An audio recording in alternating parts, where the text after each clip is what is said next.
వారు ఏకాదశి లోపల ఇంట్లో ఉన్న ఈ వస్తువులను తీసి బయట పడేయండి, లేదంటే నరకం. మా వీడియోని చూసే ముందు ఒక లైక్ కొట్టి జై శ్రీరామ్ అనే కామెంట్ చేయండి. తులా రాశి వారు ఈ 4 రోజులలో అర్జెంటుగా మీ ఇంట్లో ఉన్నటువంటి 5 వస్తువులను తీసి బయటపడేయండి, లేదంటే చాలా నష్టపోతారు.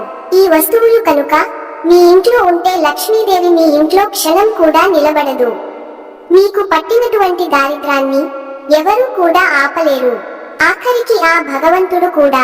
ఎందుకంటే మీ ఇంట్లో ఉన్నటువంటి ఈ వస్తువుల వల్ల మీ ఇంటి లోపలికి లక్ష్మీదేవి పొరపాటున కూడా అడుగు పెట్టడానికి ఇష్టపడదు. అలాగే ఇంట్లో ఉన్నటువంటి జ్యేష్ఠదేవి బయటకు వెళ్ళడానికి కూడా ఇష్టపడదు. ఎన్నో రకాలైనటువంటి పూజలు, వ్రతాలు, నోములు చేసుకుంటూ ఉంటున్నారు. దీపం ధూపం నైవేద్యాలతో ఆ భగవంతుణ్ణి కూడా ఎంతో పూజిస్తూ ఉన్నారు.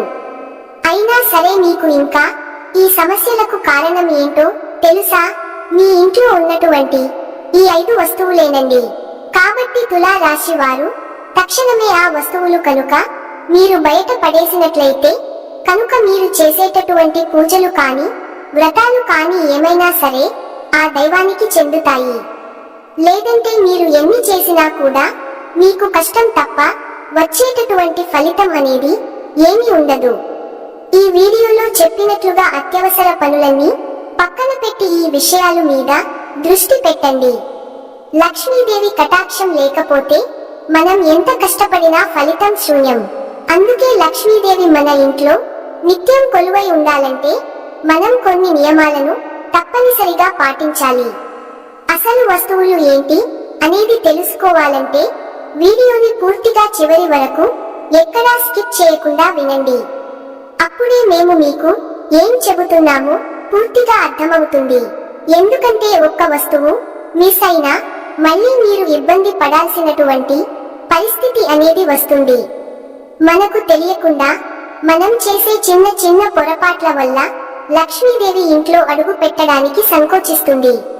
మీరు మీ ఇంట్లో ఉన్న వస్తువులను వెంటనే బయటపడేస్తే మీ జీవితంలో మీరు ఎదుర్కొంటున్న సమస్యలు తొలగిపోతాయి. మీ అదృష్టం ఎలా మలుపు తిరుగుతుందో మీరే స్వయంగా చూసి ఆశ్చర్యపోతారు. ఈ విషయాలను ఏమాత్రం నిర్లక్ష్యం చేయవద్దు, ఎందుకంటే మీ జీవితాన్ని మార్చే శక్తి వీటికి ఉంది. కుడి చూపుడు వేలు తుల రాశి చక్రంలో 8వ రాశి. ఈ రాశి అధిపతి శుక్రుడు. ఈ శుక్రుడు ప్రభావం వల్ల వీరి జీవితం ప్రేమ, అందం, కళ, సుఖ సంతోషాలు, భోగభాగ్యాలు చుట్టూ తిరుగుతూ ఉంటుంది. శుక్రుని ప్రభావం వీరి రూపురేఖలలో, మాట తీరులో, నడవడికలో స్పష్టంగా కనిపిస్తుంది. తులా రాశి అనగానే మనసులో మెదిలే మొదటి చిత్రం త్రాసు. ఈ త్రాసు కేవలం ఒక చిహ్నం మాత్రమే కాదు, అది వారి జీవన విధానానికి, వ్యక్తిత్వానికి ప్రతిబింబం. జీవితంలో ఏ చిన్న సంఘటన జరిగినా, ఏ పెద్ద సమస్య వచ్చినా వీరు దానిని 2 వైపులా ఎంతో నిశ్చితంగా సమతూకంతో బేరీజు వేసుకొని ఒక నిర్ణయానికి వస్తారు. ఈ రాశి వారిని మీరు ఎప్పుడు చూసినా ప్రశాంతంగా, ఎంతో చలాకీగా చిరునవ్వుతో కనిపిస్తారు. వారి లోపల ఎంతటి మానసిక సంఘర్షణ చెలరేగుతున్నా, ఎంత పని ఒత్తిడితో సతమతమవుతున్నా ఆ ఒత్తిడిని తమ ముఖంలో కొంచెం కూడా కనిపించనియరు. వారి ప్రశాంతత వదనాన్ని చూసి వీరికి అసలు సమస్యలే లేవేమో అని ఎదుటివారు భ్రమ పడడం సర్వసాధారణం. ఏదైనా ఒక కొత్త పనిని ప్రారంభించే ముందు అది ఎంత కష్టమైనదో, దానిని పూర్తి చేయడానికి ఎన్ని అడ్డంకులు, అవరోధాలు ఎదురవుతాయో వీరికి తెలుసు. అయినప్పటికీ కూడా భయపడకుండా, వెనకడుగు వేయకుండా మధ్యలో వదిలేయడం వంటివి మీరు రక్తంలో ఉండవు. తులారాశి వారి చేతిలో మాత్రం ధనవర్షం అనేది ఎప్పుడూ కురుస్తూనే ఉంటుంది. వీరి దగ్గర చేతిలో అసలు ఏమీ లేదు, పొట్టి చేతిలో అనుకునే పరిస్థితి రాదు. లేదా ఏ రోజైనా ఎవరి దగ్గరకో వెళ్ళి దేహి అని అడుక్కోవలసిన కర్మ ఈ రాశి వారికి ఉండదు. వీరికి చిన్నతనం నుంచి కూడా కష్టసుఖాలు 2 సమపాళ్లల్లో ఉంటాయి. రకరకాల పరిస్థితుల మధ్య, విభిన్నమైన మనుషుల మధ్య నలిగే ఎన్నో అనుభవాల మధ్య పరిణితి చెంది పెరుగుతారు. అయినప్పటికీ కూడా వీరికి మాత్రం ఎప్పుడో ధనానికి లోటు అనేది ఉండదు. ఈ తులా రాశి వారు ఏ ఇంట్లో ఉంటే ఆ ఇంట్లో సాక్షాత్తు లక్ష్మీదేవి స్థిర నివాసం ఏర్పరుచుకున్నట్లే. పూజలు, నోములు, వ్రతాలు అని బాగానే ఉంటాయి. అయినా సరే వీరికి ఈ మధ్య దరిద్రం అనేది పట్టి పీడిస్తుంది. వీరికి అర్థం కావట్లేదు. కానీ మీరు పట్టించుకోకుండా మీకే అర్థం కాని విషయానికి అనేది ఒకటి ఉంది. మీ ఇంట్లో చాలా వరకు కూడా మీ ఇంట్లో ఈ వస్తువులు మీరు చేసేటటువంటి పూజను కానివ్వండి, పునస్కారాన్ని, నోములు కానివ్వండి, ఎన్ని చేసినా కూడా, ఎన్ని మంచి పనులు చేసినా కూడా వస్తువులు ఆ మంచిని మీకు అందకుండా లాగేస్తాయి. ఎంతసేపటికి ఆ వస్తువుల రూపంలో చెడు అనేది మీ ఇంటి లోపలికి ప్రవేశిస్తూనే ఉంటుంది. ఏదో ఒక రూపంలో మీరు దాన్ని తోలుతూనే ఉన్నా కూడా చెడు అనేది ఆ వస్తువులు ఏంటంటే తీసుకొచ్చి పెడుతున్నాయి అన్నమాట. మీరు అన్ని చేస్తున్నారు కానీ మీ ఇంట్లో ఉన్నటువంటి ఆ వస్తువులు మాత్రం పట్టించుకోవడం లేదు. మనం పూజలు చేసుకోవాలి, అన్ని చేసుకోవాలి, కానీ ఇంటిని ఎంత మాత్రం శుభ్రంగా ఉంచుకుంటున్నామా అన్న విషయం మీరు ఎప్పుడైనా గమనించారా? ఎందుకంటే మీరు శుభ్రంగా ఉంచుకోవచ్చు అండి, కాదని అంతలాగాని ఇంకా మీ ఇంట్లో ఉన్నటువంటి కొన్ని వస్తువులు ఆ చెడు తాలూకా దృష్టిని ఏంటంటే మీ ఇంటి మీద ఎఫెక్ట్ చూపిస్తున్నాయి. అది మీరు పట్టించుకోవడం లేదు. ఎంతసేపటికి పైన శుభ్రంగా ఉండడము, పూజలు అని ఇలాంటి వాటిలో ఉంటున్నారు. కానీ ఆ వస్తువులు ఏంటంటే నెగిటివిటీని ఆకర్షిస్తున్నాయి. ఎక్కడికక్కడ దరిద్రాన్ని ఆకర్షిస్తున్నాయి. దరిద్ర దేవత ఇంట్లో తిష్ట వేసుకునేలా చేస్తున్నాయి. మరి దరిద్ర దేవత ఉంటే మరి లక్ష్మీదేవి ఎలా ఉంటుంది? ఇంట్లో దరిద్ర దేవత అలాగే లక్ష్మీదేవి ఇద్దరు కూడా అక్క చెల్లెళ్ళే గాని జ్యేష్ఠ దేవి ఉన్న చోట లక్ష్మీదేవి ఉండదు, లక్ష్మీదేవి ఉన్న చోట జ్యేష్ఠ దేవి ఉండదు. ఇద్దరికి అసలు క్షణం కూడా పడదు. మరి ఆ జ్యేష్ఠ దేవి బయటకు పంపించి మరి లక్ష్మీదేవిని మీ ఇంటి లోపలికి అడుగు పెట్టించుకుని తిష్ట వేసుకుని కూర్చోవాలని అంటే ముందు వస్తువులు తీసేస్తే ఆ రూపంలో ఆ జ్యేష్ఠదేవి బయటికి వెళ్లిపోతుంది. డబ్బు సంపాదించిన నిలబడకపోవడం, అప్పులు చేయాల్సిన పరిస్థితి రావడం, భార్యాభర్తల మధ్య గొడవలు, తరచూ ఒకరిని విడిస్తే ఒకరికి అనారోగ్య సమస్యలు, ఇంటికి వాస్తు దోషాలు, వివాహం కాకుండా అంటే ఒక వయసు వచ్చిన వివాహం కాకపోవడం, సంతానం లేకపోవడం, ఎప్పుడూ కూడా ఏదో ఒక మనస్పర్ధలు, ఇలాంటి మీరు చూస్తున్నారన్నమాట. అవి తీసి బయట పడేసిన రోజున వీటన్నిటికి కూడా మీకు పులిస్టాప్ అనేది పడుతుంది. కాబట్టి ఆ వస్తువులు ఏంటనేవి ఇప్పుడు క్లియర్ గా చూసేద్దాం. ఈ తులా రాశి వారు ముందు తీసేయాల్సినటువంటి వస్తువుల మొట్టమొదటిది ఎండిపోయిన లేదా చనిపోయిన మొక్కలు. ఇంట్లో మొక్కలు సానుకూల శక్తిని, స్వచ్ఛమైన గాలిని అందిస్తాయి. కానీ ఎండిపోయిన లేదా చనిపోయిన మొక్కలు ప్రతికూలతను, నిరాశను తెస్తాయని వాస్తు పండితులు చెబుతారు. ఇవి ఆశలు, కలలు నెరవేరకపోవడాన్ని సూచిస్తాయి. ముళ్ళ మొక్కలు, కాక్టస్ వంటివి కూడా ఇంట్లో ప్రతికూల శక్తిని పెంచుతాయి. ముఖ్యంగా ఇంట్లో ఎక్కువ ఉంటే ప్రతికూలతను పెంచుతాయి. వాడిపోయిన పూలను, ఎండిన మొక్కలను వెంటనే తీసివేయాలి. ఇంట్లో ఎప్పుడూ తాజాగా, ఆరోగ్యకరమైన మొక్కలను ఉంచాలి. రెండో వస్తువు ఏమిటంటే ఆగిపోయినటువంటి గడియారం. అది మీ ఇంట్లో ఉందేమో ఎప్పుడైనా ఆలోచించారా? మీరు ఆగిపోయినటువంటి గడియారాలు అది ఏ రూపంలోనైనా అండి, ఒక వాచీల రూపంలో ఉన్నాయా అంటే గోడకు తగిలించినటువంటి గడియారాలు అనే కాదు. కొంతమంది ఇళ్లల్లో గోడకు తగిలించినటువంటి గడియారాలు ఆగిపోయి ఉంటున్నాయి. వాటికి బ్యాటరీలు వేసి తీసుకురాకుండా అట్లాగే వదిలేస్తున్నారు. ఎందుకంటే ఇప్పుడు టైం ఎక్కడికి అక్కడ చూసుకుంటూ ఉంటున్నారు. మన చేతుల్లో పని కాబట్టి. కానీ ఆ గోడకు గడియారాలు అలా వదిలేసి ఉంచుతున్నారు. కానీ అదేంటంటే మీకు టైం ఆపేస్తుందన్నమాట. అంటే ఎక్కడికక్కడ ముందుకు సాగకుండా వచ్చేటటువంటి అవకాశాలు అన్నిటినీ లాగేసేయడం. గోడకు ఉన్నటువంటి గడియారాలు, బ్యాటరీలు కనుక లేకపోతే అర్జెంటుగా వాటికి ముందు బ్యాటరీలు వేసి ఆ గడియారాలను కదిలేటట్లుగా చేయండి.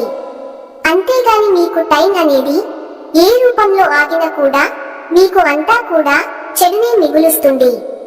కాబట్టి టైం అనేది ఎప్పుడూ కూడా ఆడుతూ ఉండాలి. కానీ ఆగిపోకూడదు. ఇది మీరు గుర్తుపెట్టుకోండి. మూడో వస్తువు ఏమిటంటే మీకు ఇంట్లో ఉన్నటువంటి పగిలినటువంటి ఏదైనా వస్తువులు. అసలు మీరు ఎప్పుడైనా గమనించారా? ఏదైనా పెద్ద వస్తువులు పగిలిపోతే అప్పటికప్పుడు తీసి బయట పడేస్తా ఉంటారు. కానీ మీరు పట్టించుకోకుండా మీ ఇంట్లో పగిలిన వస్తువులు చిన్నవి అవ్వచ్చు, కొన్ని పెద్దవి అవ్వచ్చు. కొన్ని వస్తువులు అలా మూలన పడి ఉంటున్నాయి. కప్పులు కొంచెం లైట్ గా క్రాకలు ఇవ్వటాలు అవ్వచ్చు, లేదన్న కొంచెం పగుళ్ళు అవ్వచ్చు. ప్లేట్లు విరిగిపోవడం, సొట్టలు పడిపోవడం ఇలాంటివి మీరు ఎప్పుడైనా గమనించారా?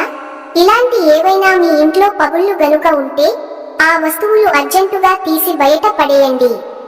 చాలా మంది ఏముందిలే అని చెప్పేసి పట్టించుకోకుండా వెంటనే ఒక్కొక్కసారి కొత్త వస్తువులు కొనుక్కు రాగానే పగిలిపోవడం, విరిగిపోవడం ఏదో ఒకటి జరుగుతుంది. అంటే ఆ వస్తువులతో మనకు అంతటితో రుణం తీరిపోయింది అనుకుని బయట పడేయాలి. అలా కాకుండా చాలా మంది వాటిని కొంచెంగా గమ్ములాగా అంటించడం ఇలాంటివి చేసి అతుక్కు పెట్టేసుకుని వాడేసుకుంటూ ఉంటారు. కానీ ఏదైనా ఒకసారి గనుక పగిలిపోయింది అనుకుంటే దానితో మనకు రుణం తీరిపోయింది. అది ఎంత పెద్ద ఖరీదైనటువంటి వస్తువైనా కావచ్చు, దాని అర్జెంటుగా తీసి పడేసేయండి. పర్స్ చిప్పులు పోయినవి కానీ ఇవ్వండి, ఫెయిల్ అయినా ఇలా సాసర్లో కప్పులు, విరిగిపోయినటువంటి దువ్వెనలు లాంటివి కొన్ని చాలా వరకు కూడా నెగిటివిటీని ఆకర్షిస్తూ ఉంటాయి.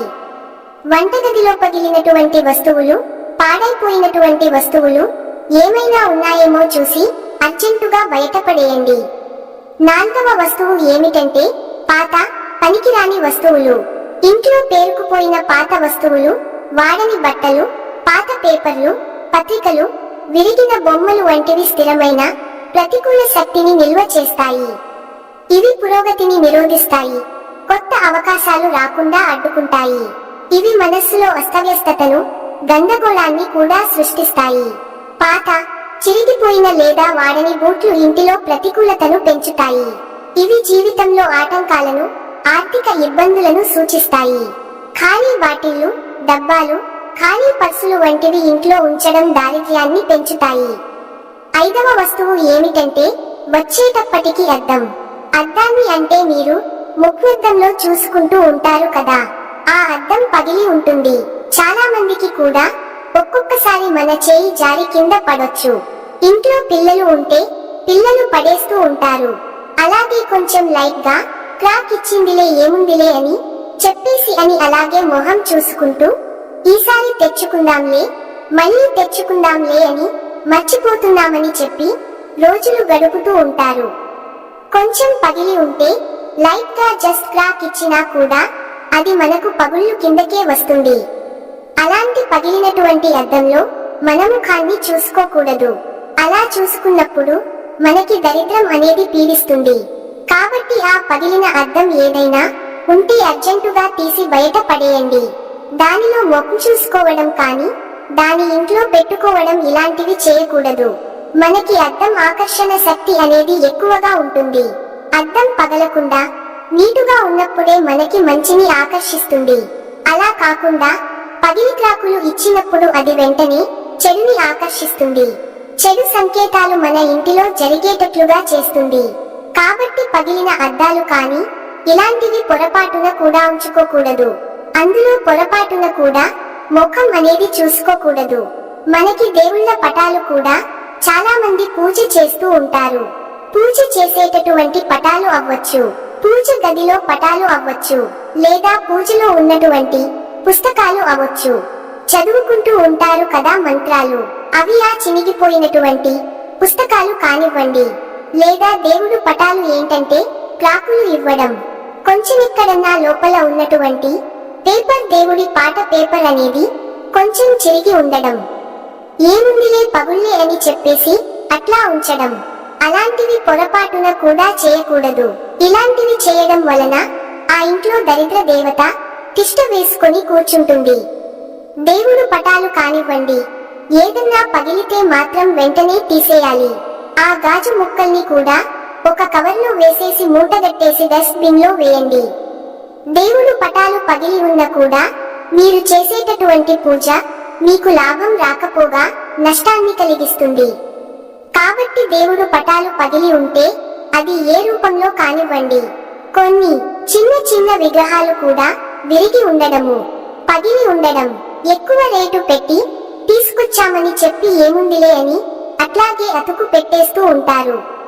కానీ అలా ఎప్పుడూ కూడా ఆలోచించవద్దు. దాన్ని కనీసం మీరు గమ్ము పెట్టి అంటించుకుని అయినా సరే వాడుకోవద్దు. అలా చేసినా కూడా అది మనకు పగిలినటువంటి వస్తువుతోనే సమానం. అలాంటి పూజ ఏమిటంటే చాలా వరకు కూడా మనకు నష్టాన్ని ఇస్తుంది. పూజ మందిరంలో వచ్చేటప్పటికి ఒక్కొక్క దేవుడు చిత్రపటాలు రెండు ఉంటాయో, కొంతమందిని మీరు చూసినట్లయితే లక్ష్మీదేవి పటాలు 2 ఉంటాయి, శివపార్వతుల పటాలు 2 ఉంటాయి, సేమ్ అవే ఫోటోలు 2 ఉంటాయి. అలాగా సేమ్ చిత్రపటాలు 2 ఉండకూడదు. అలా వస్తువులు 2 గనుక ఉంటే దేవుడి పటాలు అది చాలా వరకు కూడా వ్యతిరేకంగా ఉంటుందన్నమాట. కాబట్టి మీరు ఏం చేస్తారంటే ఎక్స్ట్రా ఉన్నటువంటి దేవుడు పటాలు మొత్తం కూడా తీసుకువెళ్లి మీరు ఏదైనా దేవాలయానికి వెళ్లి, మీ ఇంటి దగ్గరలో ఉన్నటువంటి దేవాలయాన్ని గుడికి వెళ్లి దేవుడు పటాలు మొత్తం అక్కడ చెట్లు ఉంటాయి కదా, దేవుడి దగ్గర ఆ చెట్టు దగ్గర వదిలేసి రండి. ఎప్పుడూ కూడా పొరపాటున కూడా ఉంచుకోకూడదు. మీరు గుర్తుంచుకోవాల్సినటువంటి విషయానికి, మీ పెద్దవాళ్ళు చనిపోయినటువంటి వారు ఉంటారు కదా, వారి యొక్క సంబంధించినటువంటి వస్తువులు ఏమైనా ఉంటే అర్జెంటుగా వాటిని కూడా తీసేయాలి. కొంతమంది పెద్దవాళ్ల మీద ప్రేమతో మన పెద్ద వాళ్లే కదా, వారి ఆశీస్సులు మనకు ఉంటాయని చెప్పేసి వారి తాలూకా బట్టలు, బంగారం కానివ్వండి, వారు వాడుకున్నటువంటి మంచాలు ఇలాంటివన్నీ కూడా ఇంట్లో ఉంచుకుంటూ ఉంటారు. కానీ అలా ఎప్పుడూ కూడా చేయకూడదు. అవి ఎంత ఖరీదు అయినటువంటి వస్తువైనా కావచ్చు, వారికి సంబంధించినటువంటి బంగారం ఏదన్నా ఉందనుకోండి, ఆ బంగారాన్ని కరిగించుకొని మీరు మళ్ళీ కొత్తగా ఏదైనా ఒక బంగారు వస్తువు తెచ్చుకోండి. వారికి గుర్తుగా అలాగే వారికి ఉన్నటువంటి మంచాలు అలాంటివి ఏమన్నా ఉన్నా కూడా ఇచ్చేసేయడం, లేకపోతే అమ్మేసి కొత్తగా వేరే వస్తువు తీసుకొచ్చుకోవడం, ఇలాంటివి చేయండి. అంతేగాని వారు వాడినవి మీరు ఉంచుకుని ఇంట్లో వాడడం వల్ల వారు తాలూకా ఉన్నటువంటి ఆ ఇంట్లో ఆరా అనేది తిరుగుతూ ఉంటుంది. యుద్ధం, హింస, ఒంటరితనం, పేదరికం, వినాశనాన్ని సూచించే చిత్రాలు లేదా కళాఖండాలు ఇంట్లో ప్రతికూల శక్తిని, వారి మనస్సుపై ప్రతికూల ప్రభావాన్ని చూపుతాయి. పులులు, సింహాలు వంటి క్రూరమైన జంతువుల చిత్రాలు లేదా బొమ్మలు ఇంట్లో ఉంచడం వల్ల కుటుంబంలో ఘర్షణలు పెరుగుతాయని, కోపం, ఆక్రమణ భావాలు కలుగుతాయి. వాటర్ ఫాల్స్ లేదా ప్రవహించే నీటి చిత్రాలు సానుకూలతను సూచిస్తాయి. కానీ నిలిచిపోయిన నీటి చిత్రాలు లేదా కళాఖండాలు ఆర్థిక స్తబ్దతను, ప్రతికూల భావనలను కలిగిస్తాయి. ఇంట్లో మురికి బట్టలు పేరుకుపోవడం లేదా దుర్వాసన వెదజల్లే వస్తువులు ఉండటం ప్రతికూలతను ఆకర్షిస్తాయి. ఇవి ఆరోగ్య సమస్యలకు, మానసిక ఆందోళనలకు దారితీస్తాయి. దానివల్ల నెగటివిటీ అనేది మీ మీద ఎక్కువగా పడుతుంది, ఎక్కువగా ఆకర్షిస్తూ ఉంటుంది. కాబట్టి మీ పెద్దవారికి సంబంధించి, పితృదేవతలకు సంబంధించినటువంటి వస్తువులు ఏమన్నా ఉంటే వాటిని మార్పులు చేర్పులు చేసుకోవడం అనేది చేయండి. ఇప్పుడు మనం చెప్పుకున్నటువంటి 5 రకాలైన వస్తువులను ఏదైనా శనివారం గాని ఆదివారం గాని తీసేసి మీ ఇంటి నుంచి బయట పడేయండి. ఇప్పుడు ఈ వీడియోలో చెప్పినట్లుగా ఈ వస్తువులు తీసి బయట పడేసి ఇంటిని శుభ్రంగా ఉంచుకోండి. మీ ఇంటికి ధనం చూడండి ఎంత ఆకర్షిస్తుందో. మీకున్నటువంటి సమస్యలు కూడా తగ్గిపోయి భార్యాభర్తల మధ్య కూడా సఖ్యత పెరుగుతుంది, అన్యోన్యత కూడా పెరుగుతుంది, డబ్బు నిలబడుతుంది, అప్పులు తీరిపోతాయి. ఇంట్లో అంతకు ముందర ఉన్న అనారోగ్యం, చికాకులన్నీ కూడా తొలగిపోయి ఒక మంచి పాజిటివ్ వాతావరణ అనేది ఏర్పడుతుంది. మా వీడియో మీకు నచ్చినట్లయితే ప్లీజ్ లైక్ చేసి మీ ఫ్రెండ్స్ కి షేర్ చేయండి. అలాగే మా వీడియోస్ మీకు వెంటనే చేరాలంటే మా ఛానల్ ని సబ్స్క్రైబ్ చేసుకోండి.